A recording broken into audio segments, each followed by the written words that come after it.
Let's talk about drugs. This week, we learned that some doctors have figured out how to make DMT trips last as long as you want. They can dial it up or down, or turn it off if things go south. And in the ultimate hack to do this legally, they formed an actual church, and they're recruiting members for what they call expeditions. Their stated goals are to develop therapies, explore consciousness, and build something called the Matrix Machine. Probably a long shot, but maybe this is how we'll find out who and what DMT aliens really are. And speaking of non-human entities, it turns out there's a mushroom that makes pretty much everyone see really little people. And this thing has absolutely no relation to psilocybin, if you can believe it. In fact, it doesn't contain a single psychoactive compound that we know about. So, once again, we're left wondering if these are hallucinations or something else. Spectrovision Radio.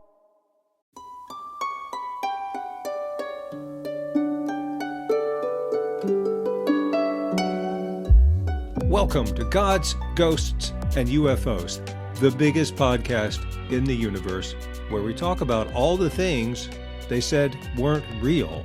My name is Tom, and I'm joined by my friend Jordan, and our other friend Mallory is conspicuous in her absence. She's taking a little time off for some health stuff. No big deal. We miss her terribly, and we shall carry on. Hi, Jordan. Hello. Yeah, I'm going to do my best Mal impressions today. Just kidding, I'm not going to do that. That would be a terrible mistake for everyone. I hesitate to ask. Okay, today is all about drugs. So let's just talk about drugs. Yes. Drugs. This is our drug episode. I want to follow up on the DMT aliens segment that we did in episode 19, because there's an interesting confluence going on between science and religion that's happening on the frontier of psychedelic inquiry. This update was suggested to us on Substack by listener Nick Beam. So a shout out to Nick and an open invitation for all y'all to make a challenge. Yeah. A challenge. I mean, I fling my glove up on the floor. Everybody else needs to be more like Nick. Yes. Let Nick be your guide. Make similar suggestions for updates and segments because we love it. Thank you. And this is very interesting stuff. The Extended State DMT program, known as DMT-X, was initiated in February 2016 based on the pharmacokinetic research by Dr. Andrew Gallimore. Strictly community and member funded, the group has completed 26 of what they call DMT-X expeditions through a series of training retreats for their team and private retreats for their members. I think they missed an opportunity here to call them DMT expeditions. But who am I? Simply a media consultant. These expeditions consist of guided, stabilized, and extended DMT experiences. DMT, or N,N-dimethyltryptamine, is a potent psychedelic compound found in thousands of plants like Mimosa hostilis and concoctions like ayahuasca. It also occurs naturally in the human lungs and brain.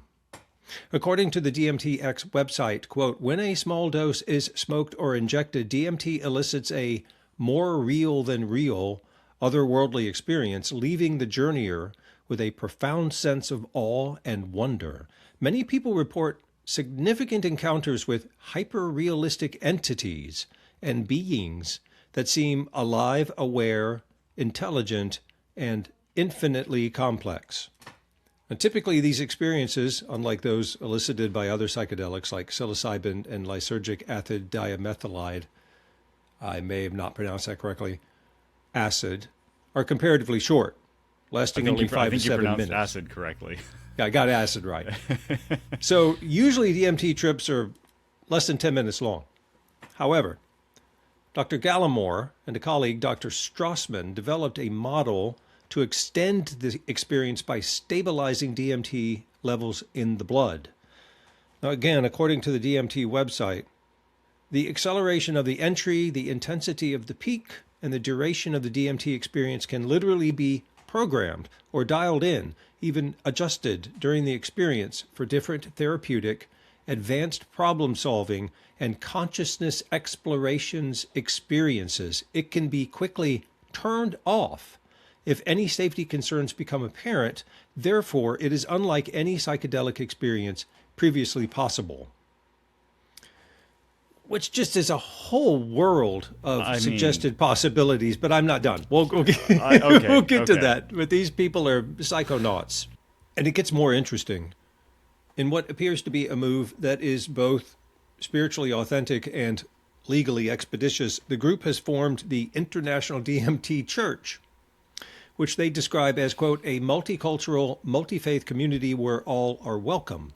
Our international use of DMT and other natural medicines, all now legal under the Natural Medicine Health Act of Colorado, is a modern expression of Western mysticism, rigorous mindfulness practices, and earth-based ethics.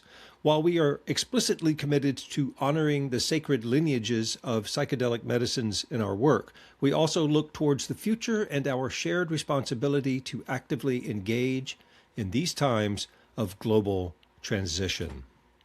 So, to recap, some doctors have developed a way to stabilize and control and extend the DMT experience, and this group has formed to basically send people out into that space and report back data.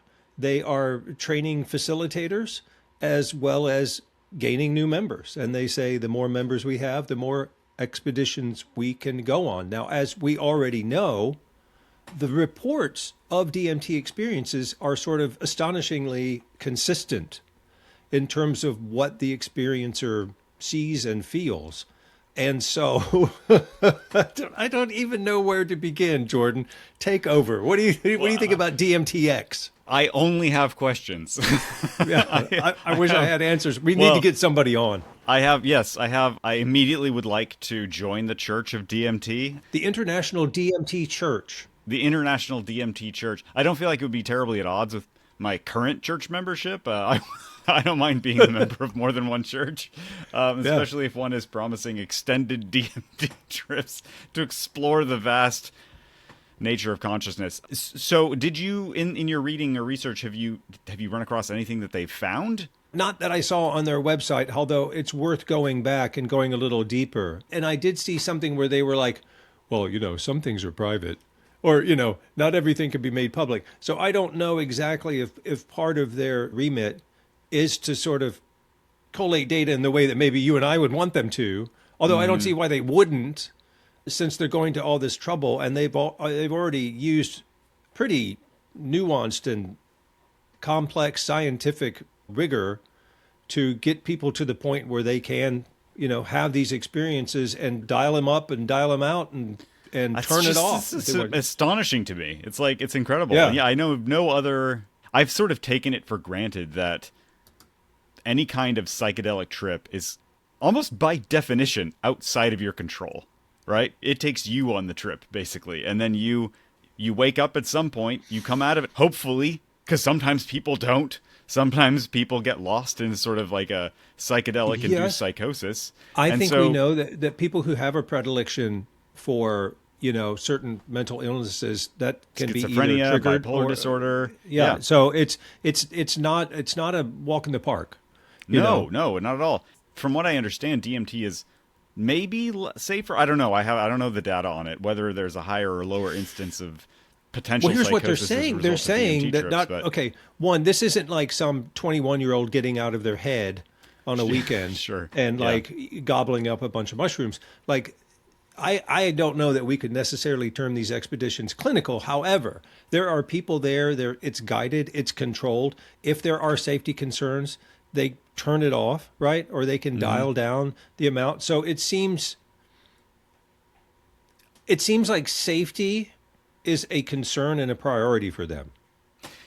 Yeah, it does. It also, this would be very easy to frame as extremely dystopian too, though, right? Like I can see the horror movie in my head of people on like a hospital bed with like an IV drip of DMT, going on wild psychotic adventures. And I don't know if you ever saw the movie It's a very bad movie. And the only reason it came to mind is because I got clickbaited into, I would say maybe not clickbaited because it seemed pretty earnest, but some YouTuber made a video about how his favorite movie was Sucker Punch by Zack Snyder. Okay, I don't know that one. Yeah. Okay. You don't need to know that movie. Okay. It's a terrible movie. I can and have gone on long rants about Zack Snyder as a filmmaker. Reportedly, he's a great person to work with, but I think his movies are garbage. And I think that that's his worst movie. But the plot of Sucker Punch is about a young girl and her friends who are maybe in a mental hospital, but it's like sort of Inception, but like makes less sense, where they're like in deeper layers of some sort of maybe non-reality. Anyway, it gets like increasingly fantastical. So now I've got this image in my head of somebody lying on a hospital bed, maybe handcuffed to it. With a DMT drip for their safety. I don't think handcuffs are involved unless they sprout lobster claws or something. This is just my. Oh, I see. This is your fear. This is your fear-based response. Yeah, I'm thinking of the fluorescent lights and the flicker. This person going on an extended trip that they can't escape from. Well, because a 5-minute DMT trip could be 1,000 years of experience. Right. So yes. Yeah. So I can tell you from my own experience, fairly limited experience with psychedelics, is that it was pretty much always governed by fear. Like I'm of an advancing age, and so the sort of paradigm when I was young was, Art Linkletter's daughter tripped on acid in the '60s and thought she could fly and jumped off a building, and I'm like, I don't want to lose control, right? And the idea is that you go deep enough, and you're not you anymore, and I don't know, and it's all very scary. This seems to be an entirely different, like when you start talking about, at least with the reputable people, the use of psychedelic substances in a sort of a clinical setting, that is to say for, therapeutic reasons, and it's happening all the time, it's very much a thing where you're not alone, it's not some recreational thing, and you're being guided. Now, but when you take ayahuasca or acid or mushrooms, you just go. There's no string on that balloon. I found this thing on the website while we were talking. I wanted to read it to you, which is called The Long-Term Goals from DMTX, dmtx.org. Our intention is to develop new psychedelic-assisted clinical therapies, develop advanced creative problem-solving protocols. What problems?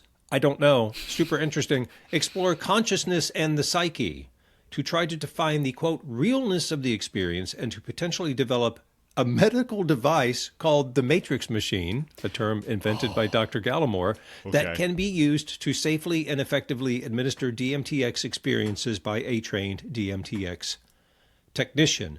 We intend to share what we learn as we go. We are a signatory of the Statement on Open Science and Open Praxis with psilocybin, MDMA, and similar substances. While we generally strive to express this expedition safely and from a psychedelic identity perspective, we do not claim ownership of any of these ideas, and we will continue to encourage and collaborate with other psychedelic researchers. These are exciting times, and we are deeply called to promote this new model within the larger psychedelic renaissance in a safe and sacred way. So look, I don't know much about it, but the sort of context that you put around whatever it is that you're doing matters, right? What is your organizing principle? What's the thing that you write at the top of the piece of paper? Everything else that follows is merely an aspect of that organizing principle. And these people are saying a lot of things like safety and sacredness and therapy. Now, does that mean they know what they're doing? No, because I think all these people are wearing coonskin caps and going out on the frontier with their flintlocks, going like, I don't know what I'll find here. It's a kind of a Lewis and Clark of the mind. Yes. Gallimore is the author of Death by Astonishment, which was the primary source for the last time we covered DMT. That's right. I will be very curious to see what they discover and to hear what they have to say.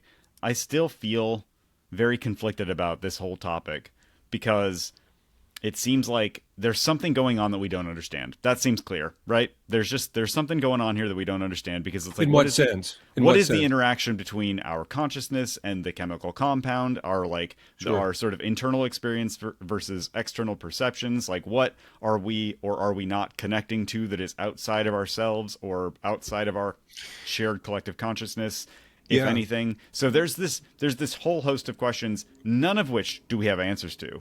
No. It seems like, and these are sort of big, important, maybe scary questions, depending on what the answers might be. And so it definitely feels like a frontier, which is kind of intrinsically exciting. Any frontier is exciting, but it's also very perilous. Like, those two things go hand in hand. You can't have something that's really deeply exciting and not dangerous. This is one of the reasons that I've always been so supportive of all of the potentially ill-advised, for, let's say, settlement of the moon or Mars, right? People would like to say, oh, well, here's all the problems with that. It's like, well, of course, of course, there's only problems. Like, but that's always been true in the entire history of humanity. Anytime you identify a frontier, a vast unknown, where there can be great potential and great opportunity and great discovery of knowledge or wisdom, it comes with that naturally this enormous danger and peril, where you could die and the people that you love could die. And maybe in some cases, especially in recent cultural memory, back when they were studying how to build the freaking atomic bomb, they were like, we might destroy the universe. Yeah. There is a non-zero possibility that we will unravel space-time. Yeah. Oh, well, let's do it anyway. Yeah. Because we need to win. Not? Win, win, win. Let's win it. This feels a little bit like that to me, this kind of a thing. Because what are they saying? What are they saying? And this is, I asked you, well, what have they discovered? And you're like, well, I don't know. Because all they're saying is like, hey, we've discovered this way to go into this territory that we know nothing about. Which is cool. Right. And scary. Right. And they're saying, oh, it has tremendous therapeutic potential. Okay, I'd like to hear more about that. Mm-hmm. We're going to use it to work on problem solving. Okay. We got plenty of those. On that one. I mean, does it make you better at math? Like, can you magically do algebra if you're on DMT? Don't know. The other thing that occurs to me is, are you exploring the sort of architecture of the human mind on DMT? Like, I know that you can go into that space, and I know that you can come back out. What can you take from it? What effect does it have, if any, on living in the 3D world and, going to work and paying bills? Don't know. I do know that, you can sort of open the doors of perception and be transformed thereby. And the thing that I keep thinking about with this is NDEs. People have a near-death experience and they come back and they go, it was more real than real, right? And people are like, yes, because your brain floods with DMT, if it thinks you're dying, so you'll feel better. Who knows? Who knows, right? Yeah. And the most common thing seems to be that people come back from any kind of trip, and you could talk about psilocybin, you could talk about DMT, you could talk about LSD, you could talk about often near-death experiences, and they come back, and the knowledge, the profound knowledge that they felt like they had access to, is indescribable. It's like a dream. They come back and they say, or just a regular dream where you wake up and you're like, I had it. Yes. Whatever it was, I had it. And I feel fairly convinced that there is such a thing as access to these greater depths of knowledge and these deeper realities. I feel convinced that stuff is real, but I also think that the majority of the experiences we have and report on are mostly just vibes. And that's fine, but it's not that useful, Like, it's really easy to feel like you just discovered the answer to everything. And you've talked to the guy who's like, a little bit blazed and has the answer. If you would just listen, he has the answer. The story is, in the mid-'60s, when the Beatles started smoking weed, Paul McCartney got high for maybe the first time and was filled with the light of revelation and demanded that their assistant, Mal Evans, write down everything he said, which was a lot because he babbled incessantly the entire night because he had figured it all out. And the next morning they read it and it was complete nonsense. And that was just pot. So God knows, what the guy was doing when he dropped acid for the first time. Bless him. Wrote a great song, I guess. Just cranked out another one. Yeah, and it can absolutely go both directions. Like it can be true. Maybe in his babblings he was elucidating the mysteries of the universe, but the words that he was using, all he had were the words that he knew. All Good he point. had was Yeah. the way They're that insufficient. we communicated, and it just Yeah. wasn't enough. It's not, it's But at not the end enough. of the day, it starts to feel a bit like a Sound and a Fury, which is why I'm so curious if they're going to be doing this kind of thing, this new thing with DMT, where they keep you in the trip for a while, and you try to report back, and they try to like be really deliberate and scientific. We may be applying our hopes onto them, but one can only hope. And then the Yeah. question is, and I have a sense that this is the case, the people who do have the DMT experience come back with sort of given new raiment, right? They are transformed in a way by seem having that different. experience. Yeah. In the way that they just approach life and in the way that they view themselves and their place in the world. So Yeah. we'll keep tabs on these guys. The other thing is, you know how consistent people are when they do DMT and they report on whatever the DMT alien. I think that's not Yeah. sufficient language, but they do meet entities. And then I'm like, are there other drugs that make you see other kinds of entities? Well, that sounds like a segue, Tom. What? This seems like maybe the right time to start talking about mushrooms that make you see tiny little people. Let's Do you agree? roll.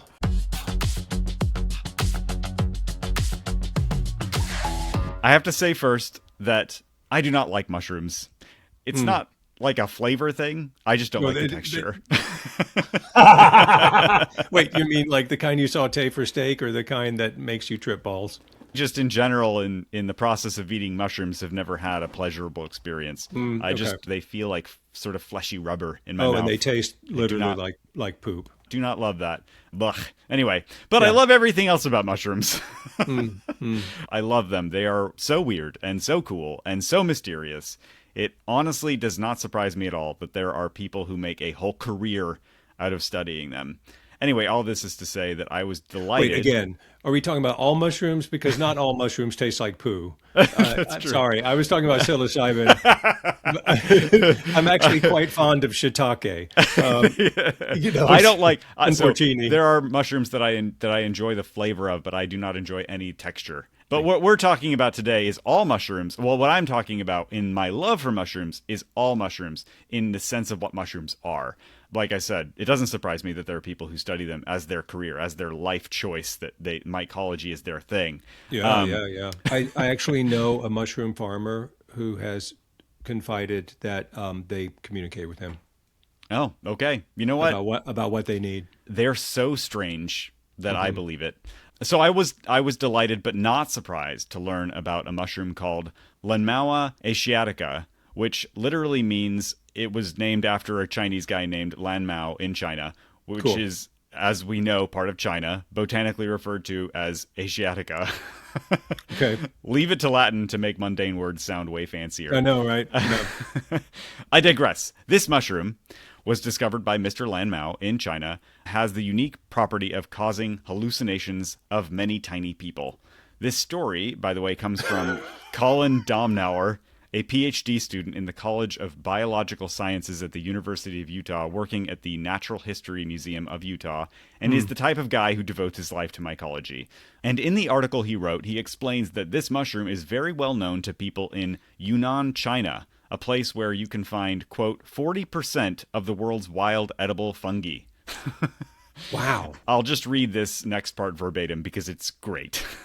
In the last decade or so, the summer rains have brought more than just mushrooms. They've been accompanied by an explosion of news articles that read like something out of children's fairy tales. After consuming a popular wild mushroom known locally as Jian Shao Qing, locals frequently report having unbelievably bizarre experiences, most notably characterized by seeing Xiao Run Run, or little people. A professor in Yunnan recounted how one evening during dinner, Jian Shaoqing is openly sold in markets and restaurants, he began seeing swirling shapes and colors after eating stir-fried mushrooms. Since the psychoactive effects are familiar to most locals, he began looking for Xiao Ren Run, but was disappointed to find none, until he lifted the tablecloth and peeked underneath, seeing hundreds of Xiaorenrun marching like soldiers.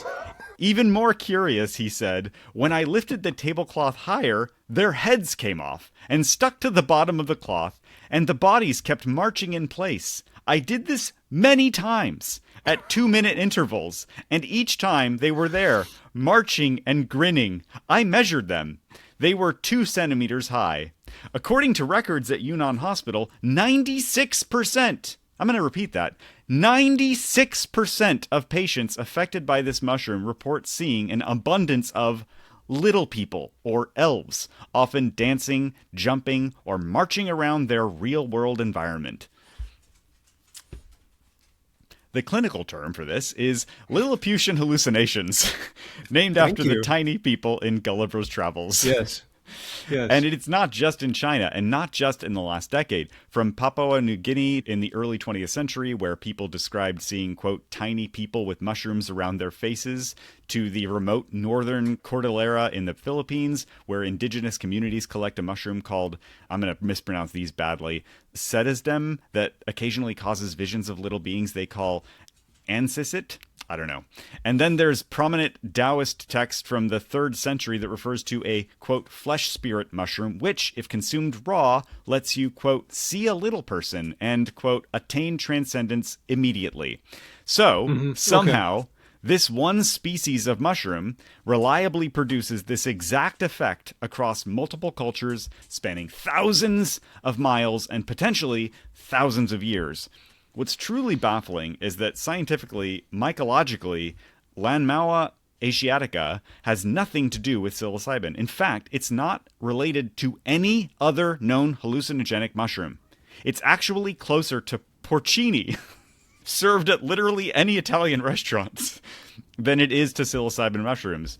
Chemical analyses have revealed no traces of any known psychoactive compounds. Presumably, whatever is causing these Lilliputian hallucinations is an unknown psychoactive compound. Regardless, this is by definition something entirely new to science. Researchers are currently testing chemical extracts on mice, and the mice's behavior does seem to be affected, but it's really hard to know whether they're seeing like really Lilliputian mice yeah. running around. Eventually, they hope to isolate the specific molecule that causes the effect in humans, but as of now, they have no idea. My take is that it's safe to assume that it is the effect of some particular compound, that they'll be able to figure out what that molecule is, but also, what? I mean, I'm having trouble squaring what I understand about the interaction of psychedelic compounds and human brains with whatever is going on here. I tend to be pretty open-minded, and we've talked a lot about how some organic compounds might be able to sort of adjust our reality filter to let in some weird things that are usually outside our perception. But I would struggle with the idea that these are anything but chemically induced hallucinations. I don't know. What do you think, Dom? I don't know what to think. I don't know that I would want to lift up a tablecloth and see hundreds of marching Lilliputians whose heads I could remove. I wouldn't enjoy that at all. I don't know what any of that is. That would mess with my head. I suppose my head would have already been messed with. Here's where my brain goes, is the cultural connection or disconnect of what it is that people are reporting seeing. In other words, I guess I don't know that every culture has it, but I would safely bet that almost every culture has a tradition of fairies, elves, sprites, little people. But they have cultural differences. I would love to name a couple. They've all shot out of my head. Or duende. There's duende, the Mexicans have. And then there's one that's local to North America that I can't remember the name of. It has a very cute name that is in indigenous lore, and on and on and on. Now, I'm sure China has them too. So if you're Chinese and you take this, you ingest this mushroom, are you seeing the Chinese version? Is that what your brain is doing? Or do you see something that is independent of that? If 10 people from 10 different regions of the world took the same mushroom, would they see the same thing? Does this have any bearing on this at all? No, that's where my brain goes. Yeah, no. I mean, I think part those of it are, is the co-creative aspect of this. Well, that's a great question. And I mean, as you were talking, I immediately thought, oh, well, now we understand why cultures from all over the world throughout all of history have all had legends of little tiny people. It's because there's a mushroom that makes you see little people. At least one. And mushrooms are everywhere. And people have been eating mushrooms forever. And they find out very quickly which ones will kill you and which ones won't. And the thing is, in any like hunter-gatherer society or any culture that is not food secure, if you find a food source that gives you occasional hallucinations but also is nourishing, you're going to be fine with those hallucinations. Sure. You're going to power your way through them. You're going to be like, yeah, these are delicious. You'll see little people, but like, that's fine. This is the super having tonight. Taoist text where it's like you'll gain, you'll achieve transcendence immediately for the Taoists, which is whatever, the Wu Wei, The idea, again, that if you ingest this stuff, the way that you think the world works and the ideas of cause and effect of a material sort of perspective kind of dissolve, and you're left with very often feelings of unity and harmony and belonging and things that, a lot of people don't necessarily feel all the time when they're walking around. So in that sense, I could see people ingesting mushrooms in the 3rd century and going like, wow, I just figured it out. But also if there's no, if they're not super genetically similar to any of the sort of psychedelic mushrooms that we know about. Wonderful. And they're making people, by and large, see little people. And here's the other thing is that, like, okay, so this guy, granted, it's one account, but they also say 96% of the people who report... 96%. 96%. So I'm thinking, like, this particular strain of mushroom, you eat it, and you don't really notice a lot of, like, it seems like it doesn't make you lose your mind very much. You're just, like, kind of going about your business, and everything's fine. And also, there's little people. So it's sort of like lucid tripping, so to speak, like lucid tripping with little people. So they're not reporting follow-throughs or, rainbow hands or the walls breathing or... I don't know. I feel like this is a very understudied is just phenomenon. Literally for sure, the little people shroom. How many pop culture depictions? How many Victorian depictions of sprites and little people are like smoking pipes, sitting on mushrooms? That's what I'm saying. I mean, like, read what the if memo. all legends, what if all iterations, cultural iterations of little people are the product of one or more species of mushrooms that, when eaten, doesn't have much of an effect other than that you're going to see little people? Okay, we have to get Joe Hickey Hall on immediately Yes, from the Modern Day Fairy Sightings podcast. We need her expertise on this. We really need her expertise here. The other thing is, are they making you hallucinate little people, or are they only allowing you to see the little people? Well, see, that's the thing, is that I'm as open as I am to the lowering of the filter or the degrading of the filter that allows you to see things you don't normally see. I'm not as open to the idea that there are just little people everywhere.